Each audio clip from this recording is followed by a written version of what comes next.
غم رمضان، اس میں بھی ایک سرور ہے، ایک لطف ہے، ایک کیفیت ہے جو ہنسنے بولنے میں اور غفلت بھری چیزوں میں نہیں ہے۔ تو یہ اب جس کو نصیب ہو جائے، جس کو اس کا احساس ہو کہ رمضان المبارک کتنی برکتیں لے کر آیا، اس کا پہلا عشرہ تو رحمت بھرا، خوب رحمتوں کی بارشیں ہوئیں، اس کے جانے کے بعد دوسرا عشرہ آیا، وہ خصوصیت کے ساتھ عشرہ مغفرت، کہ وہ مغفرت کے پروانے تقسیم ہوتے رہے، پھر تیسرا عشرہ آیا، جہنم سے آزادیاں، اور ایسوں کو جہنم سے آزادیاں ملنی شروع ہو گئیں جن کے کرتوتوں کی وجہ سے ان پر جہنم واجب تھا، دھڑا دھڑ آزادیاں ملی جہنم سے۔ اب یہ اور مہینوں میں یہ برکتیں کہاں ہیں؟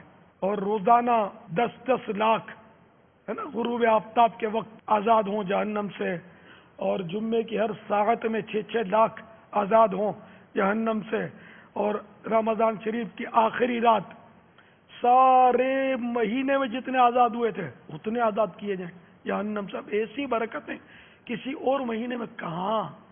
پھر فرض کا 70 گنا ثواب، اور نفل کا فرض کے برابر ثواب، تو ایسی برکتیں، ایسے ثوابات دیگر مہینوں میں کہاں؟ پھر اگر غور کریں تو رمضان کی فضاؤں کی رونقیں اور رمضان کے جانے کے بعد جو سناٹا ہوتا ہے اس کے معاملات، اس طرح یہ کہ رمضان المبارک میں اگر یوں غور کریں تو اتنی